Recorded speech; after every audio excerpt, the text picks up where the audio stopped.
আইয়ুহাল্লাযীনা আমানু কুতিবা আলাইকুমুস সিয়াম, তোমাদের উপর আমি রোজা ফরজ করেছি। খালি তোমাদের উপর এমনটা নয়, কামা কুতিবা আলাল্লাযীনা মিন ক্বাবলিকুম, তোমাদের পূর্বে যারা ছিল তাদের উপরও আমি রোজা ফরজ করেছিলাম। লাআল্লাকুম তাত্তাকুন, যাতে করে তোমরা তাকওয়া অর্জন করতে পারো।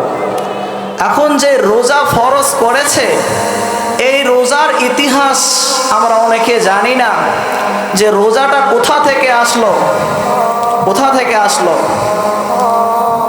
তাফসীর গ্রন্থকার যিনারা রেখেছেন, তিনারা তাফসীরের ভিতর বর্ণনা করেন, ইতিহাস তালাশ করলে খুঁজে পাওয়া যায়, হযরত আদম আলাইহিস সালাতু ওয়াস সালামকে আল্লাহ তাআলা যখন জান্নাতের ভিতর বানিয়ে যখন ছেড়ে দিলেন, আদম জান্নাতের ভিতর তোমাকে ছেড়ে দিলাম, বিচরণ করো, চলাফেরা করো, যা ইচ্ছা তা খাও, ওয়ালা তাকরাবু হাযিহিস শাজারা ফাতাকুনা মিনাজ জালিমিন, তবে ওই যে একটা গাছ দেখতেছ, ওই গাছের নিকটেও যেন যাইও না, ফলটাও যেন ভক্ষণ করিও না।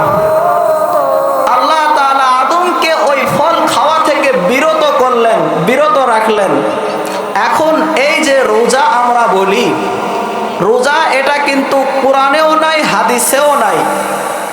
রোজা এটা হলো ফার্সি শব্দ, বাংলা হিন্দিতে বলা হয়।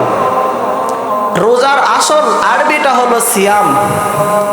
এই সিয়াম সাউমটা হলো রোজা, আরবি শব্দ, কিন্তু বাংলাতে ফার্সিতে রোজা আমরা বলে থাকি। এই রোজার অর্থ যেটা, সাওমের অর্থ হলো বিরত থাকা। আল্লাহ তাআলা আদমকে বলেছিল এই ফল খাওয়া থেকে বিরত থাকা, এটা তার জন্য রোজা। কিন্তু যখন ফলটা খেয়েই ফেললো, তাফসীর গ্রন্থকার তিনারা লিখেছেন, এই একটি ফল খাওয়ার কারণে হযরত আদম আলাইহিস সালাতু ওয়াস সালাম 40,000 বছর রোজা রেখে কাফারা আদায় করেছেন। আরো গ্রন্থ তালাশ করলে তাফসীর লিখেছেন, তিনারা লিখেছেন যে ওই যে একটা ফল খেয়েছিল, এই একটি ফল খাওয়ার কারণে 30টা দিন তার পেটের ভিতরে সেই নমুনা ছিল, সেই ফলের প্রভাব ছিল।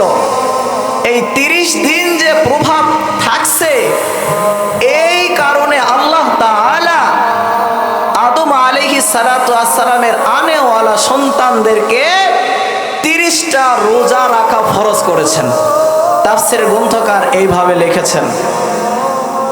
এই আরো ইতিহাস তালাশ করলে দেখা যায়, হযরত ইব্রাহিম আলাইহিস সালাতু ওয়াস সালাম থেকে শুরু করে নিয়ে আমাদের পয়গম্বর হযরত মুহাম্মদুর রাসূলুল্লাহ সাল্লাল্লাহু আলাইহি ওয়াসাল্লামের উম্মত পর্যন্ত সকল ওই ইব্রাহিম থেকে আমাদের শেষ নবী পর্যন্ত 30টা করে সবার উপর রোজা ফরজ ছিল।